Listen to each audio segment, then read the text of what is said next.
Good morning, ladies and gentlemen. I'd like to welcome you to County Court at Law number 2. My name is Judge Terrence Holmes. I'm the presiding judge here today. And today we have our arraignment docket. The arraignment docket basically is an opportunity for the court to inform you as to what you've been charged with, tell you what your rights are and what your options are. Now, the case that you have in this court is a misdemeanor case. Criminal cases are divided into felonies and misdemeanors. Your case is a misdemeanor case. The difference between the two, your felony cases are what we call our more serious offenses, where you have your rapes, your murders, your robberies. The misdemeanor cases are cases, they are serious cases, but they're normally considered to be petty offenses.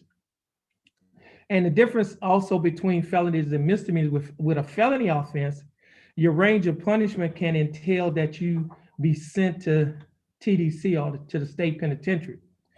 With a misdemeanor case, the range of punishment does not entail that you can be sent to the state penitentiary. However, you can be sent or sentenced to the county jail. If you have as a misdemeanor, the range of punishment is from 0 days in the Jefferson County Jail to 365 days in the Jefferson County Jail, which is a year. Or you could be given a fine from $0 to $4,000, or you could be given both such fine and confinement.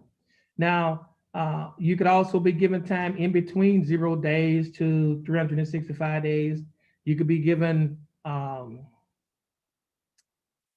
fine from $0 all the way in between to $4,000. Now, if you have a Class B misdemeanor, the range of punishment for a Class B misdemeanor, it can go from 0 days in the Jefferson County Jail to 180 days in the Jefferson County Jail, which is 6 months, or anywhere in between. Or you could be given a fine from $0 to $2,000, or anywhere in between. Or you could be given both such fine and confinement. Now, you may qualify for probation. There are two types of probation. One type of probation is called adjudicated probation. We normally call it regular probation. The other type of probation is called unadjudicated probation, and we refer to that as deferred adjudicated probation. Now, the difference between the two, with the regular probation or the adjudicated probation, it does result in a conviction on your record. However, there's something that is called judicial clemency, where the court can set aside your conviction and you will no longer have a conviction. Now, the way it works is you have to first successfully complete the probation. You cannot have any more time left on the probation. It has to expire, and then you have to be discharged or let off of the probation. And then if those three things happen, then the court can allow you to come back in the court to withdraw your plea of guilty or no contest. And if that happens, any complaint, affidavit, or information that has been filed against you will be dismissed, and you will be released from all the penalties and disabilities of the offense. And basically, that means you will no longer have this conviction on your record. However, if you get a subsequent conviction, another conviction later on for something, then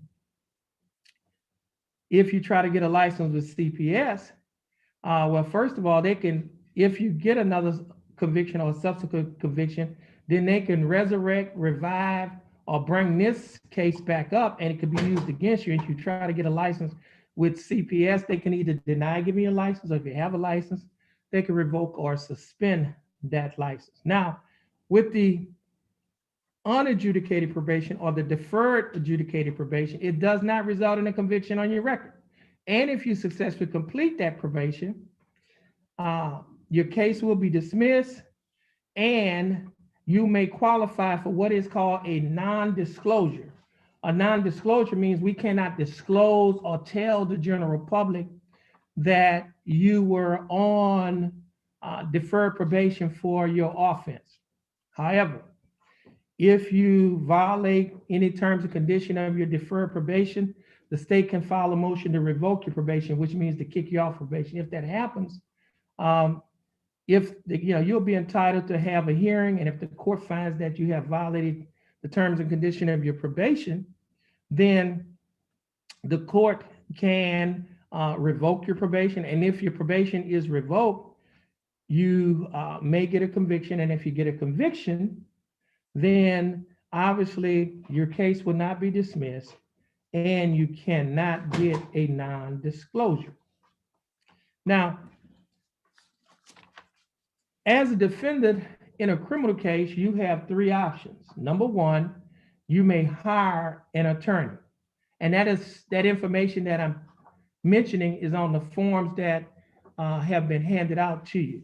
Now, the second option is, if you do not have enough money to hire an attorney, you may request an attorney be appointed to represent you.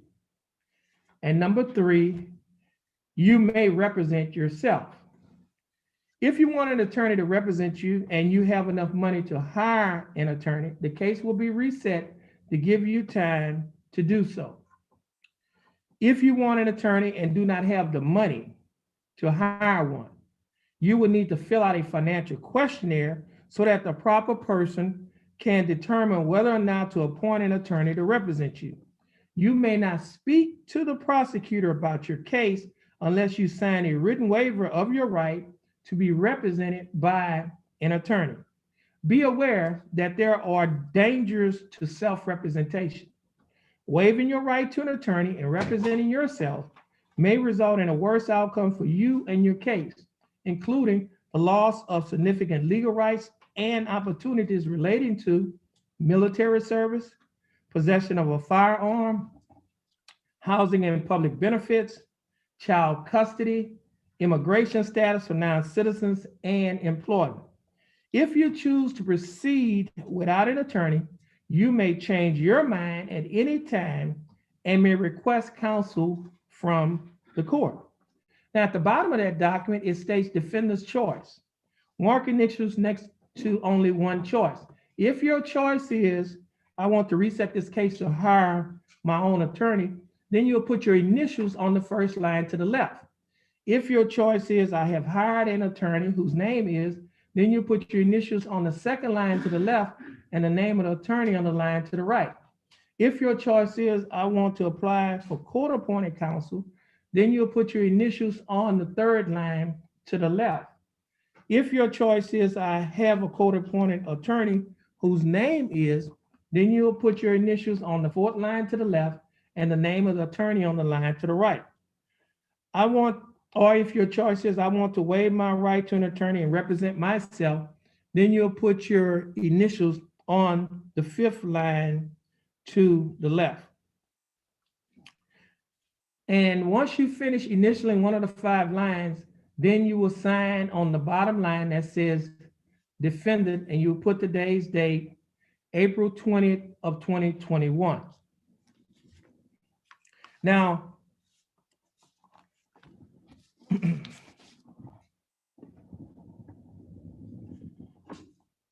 for those of you who will be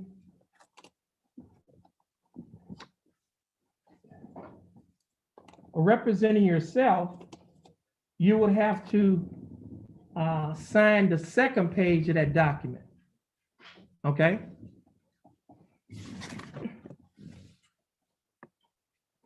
Could you give me one of those clipboards? Somebody just came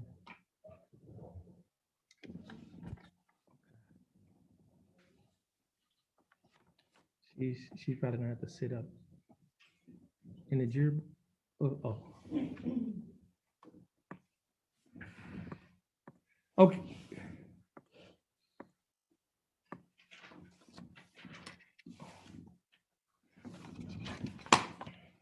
Now, on the second page of that document, it says waiver of counsel for purposes of entering a guilty plea or proceeding to trial.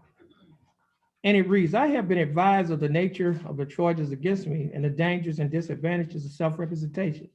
My waiver is voluntarily and intelligently made. Furthermore, I have been advised this 20th day of April of 2021 by County Court at Law number 2 of my right to representation by counsel in the case pending against me. I have been further advised that if I am unable to afford counsel one will be appointed for me free of charge. Understanding my right to have counsel appointed for me free of charge if I am not financially able to employ counsel, I wish to waive that right and request the court to proceed with my case without an attorney being appointed for me. I hereby waive my right to counsel, and if that's your choice, then you will sign where it says defendant, and you date it today's date, April 20 of 2021.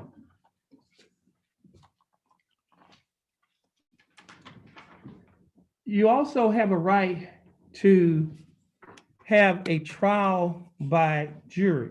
And where that gentleman is sitting, we call that the jury box.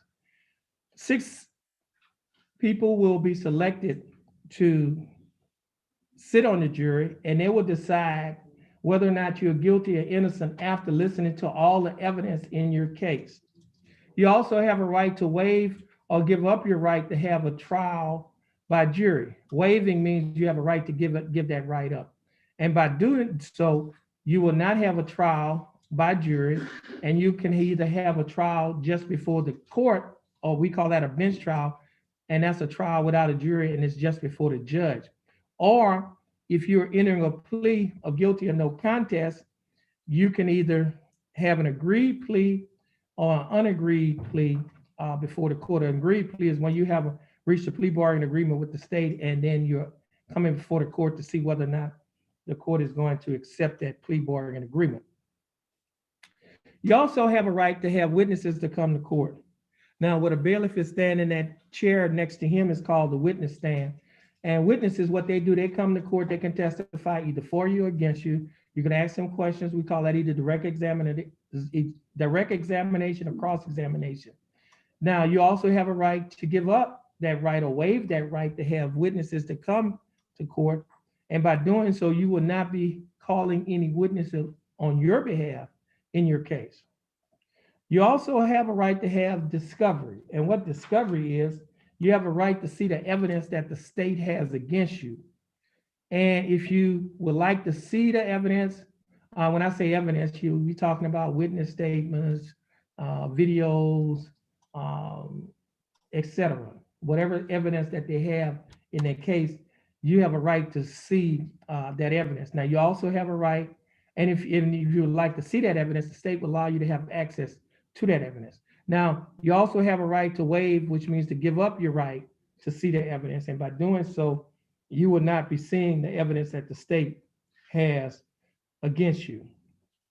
Now, for those of you, if you're represented by an attorney or if you're representing yourself, you would have an opportunity to talk to the prosecutor, those of you who are representing yourself. And if those of you who have an attorney, your attorney, we have an opportunity to talk to the prosecutor.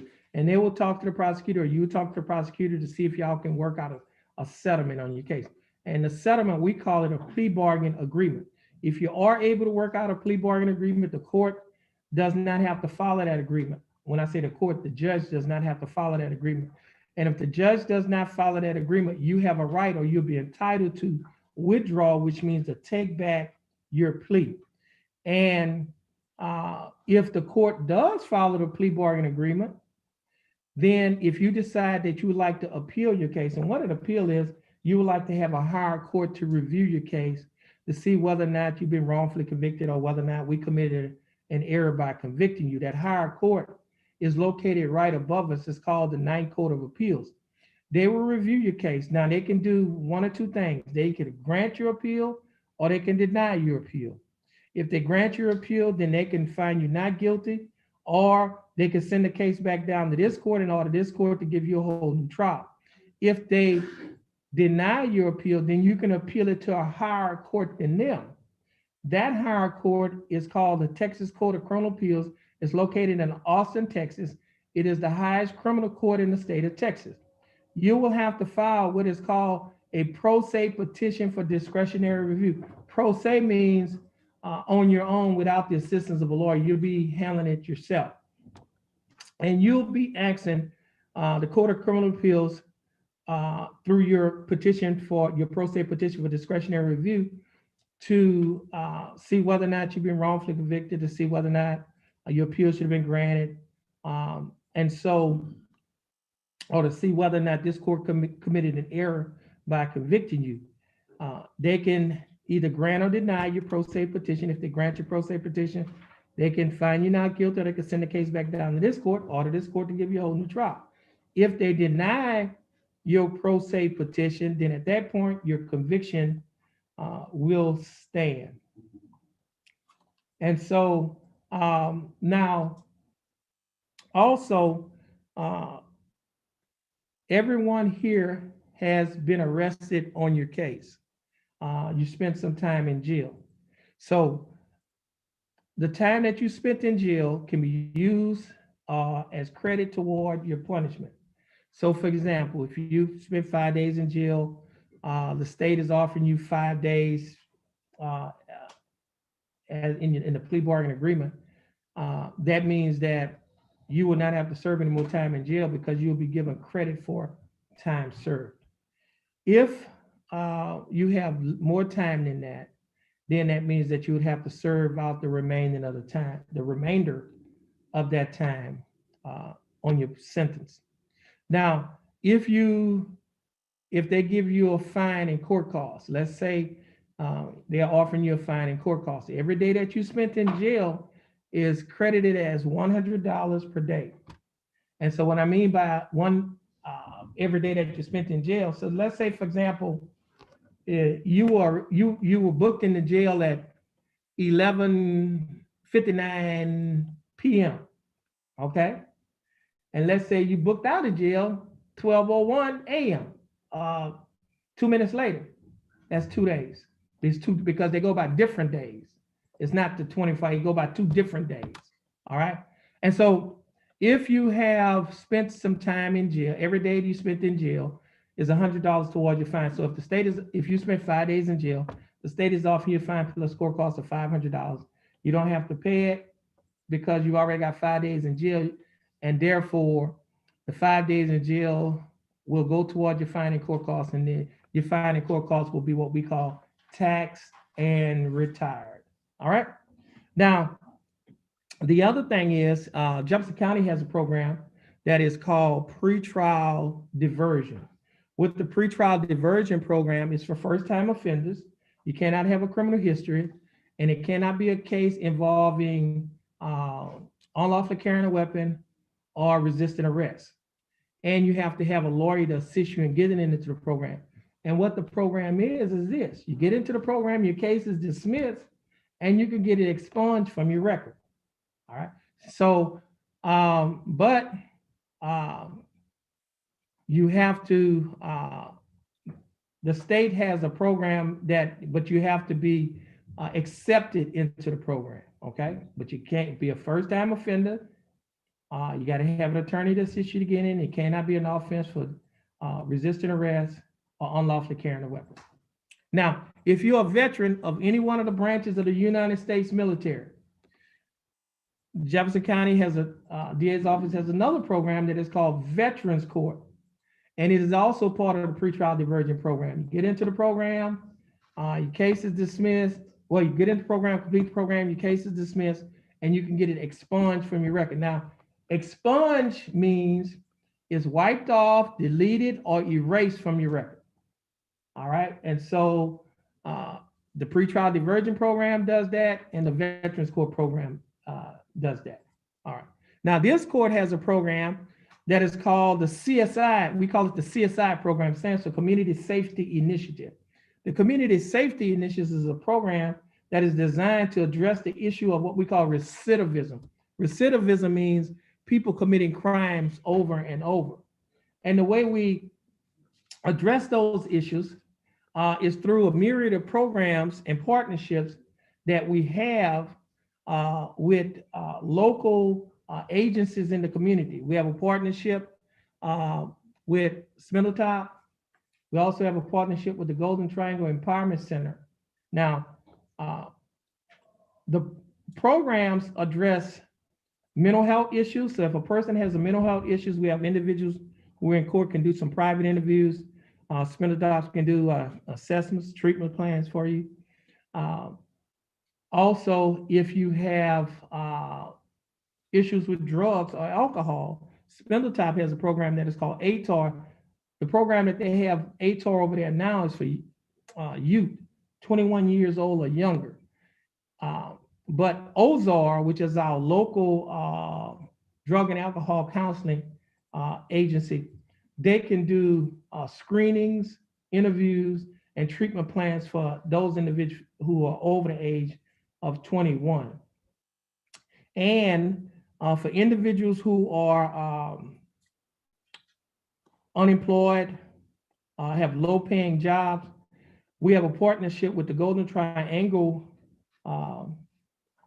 We have a partnership with the Golden Triangle Agency, and they have a partnership with Lamar University. And Lamar University has a program that is called CICE. And what CICE is, it's a program, it's a job training and a job placement program. And so our partnership with Golden Triangle Empowerment Center, who has a partnership with Lamar University, who has a program that is called CICE, which stands for Center for Innovation, Commercialization, and Entrepreneurship. Through that program, individuals are trained in the hotel industry, the chemical industry, or the shipping industry. Once they are trained in one of those areas, Lamar or CICE will assist them at getting employment in those jobs. Also, I think CICE also have a GED program, and I want to say Spindletop may have a GED program as well. GED for those individuals who have not received their high school diploma and would like to get their high school diploma, they can get in those programs. Now, all of these programs that I spoke of, benefits, one is free, does not cost you anything, doesn't cost the county anything for you to participate in the program. And the other thing is all of these programs can also be used as community service. So for example, with the laws that we have, especially with Article, I think it's 42.15 the Code of Criminal Procedure, where individuals' fines and court costs can be converted to community service. For example, let's say you've been ordered to pay a fine and court costs. And let's say that you're ordered to pay the fine and court costs on that day, but you can't pay it on that day. But then they're going to give you a scheduled payment, which is you can pay it in installments. But let's say you can't pay, even if you put on installments, you can't pay it. Then we can convert the fine, because if we find that you are indigent, we can convert the fine and court costs to community service. And if the fine and court costs is converted to community service, for example, if you're in a program, say with Spindletop, the mental health program, or if you're in a program for drugs or for alcohol treatment or job training or GED program, if you're in that program can be used as community service, and the community service that you're doing in that program, every hour that you spend in community service, $12.50 goes towards your fine and court costs. So you're doing one thing, but you're getting credit for three things. You're killing three birds with one stone. And so you've been ordered to pay a fine that you can't pay. The fine and court costs been converted to community service, and the community service that you're doing is either in one of those programs or another program. It doesn't make a difference, but anyway, you're doing one thing, but you're getting credit for three things. So why are you getting job training, or why are you getting mental health treatment, or why are you getting alcohol treatment for drugs or alcohol, or why you're in a GED class or some other program, that can be used toward your fine and court costs. And the state made that law in Article 42.15 the Code of Criminal Procedure. Now, I tell people this all the time: when you come to county court at law number 2, we don't have court as usual, we have unusual court. And the reason why I say that is because it's not because we're different, but it's because we're trying to make a difference in the lives of the individuals that comes before this court. And the way we do that is by addressing the issue of recidivism. We don't just arrest the problem, we address the problem. And we address the problem by producing productive people. If we produce productive people, productive people, for the most part, do not commit crimes. And so that is one of the reasons, one of the purposes of this program. And so if you're interested in the program, their flyer, we have at least a flyer for the job training at CICE. We have individuals in court who can also inform you about the program that they have at Spindletop. And actually, we have Deputy Hinton, who's going to come forth and tell you, give you some information about the mental health program that they have at Spindletop. At this time, I'll introduce to you Deputy Hinton. Thank you, Your Honor. You're welcome. Good morning. Like the judge said, my name is Steve Hinton. I'm a mental health deputy licensed by the state of Texas. I'm here with my partner, Miss Lisa. She's a qualified mental health professional with Spindletop. The reason we're here is because the judge has graciously allowed us in his courtroom for one reason, and that is because he cares about each and every one of y'all. And what we found was a lot of people sometimes go in and out of the court system, in and out of the jail system, because they have underlying issues. It could be mental health issues, it could be substance use disorders. So that's what we're here for. We're here to address the underlying issues, if that's some of the reasons why that you may be here today. Ms. Lisa will give you an opportunity to meet with her in private. The information that you convey is completely private. It's HIPAA regulated. No one will know about it. It's personal between you and her. And she will be able to walk you through what Spindletop provides as far as services and opportunities and options for y'all, if this is something that y'all would be interested in. Now, we do have also, for some who may not have time or want to speak to us today, we do have a brochure which has the contact information and everything to help you get started as well.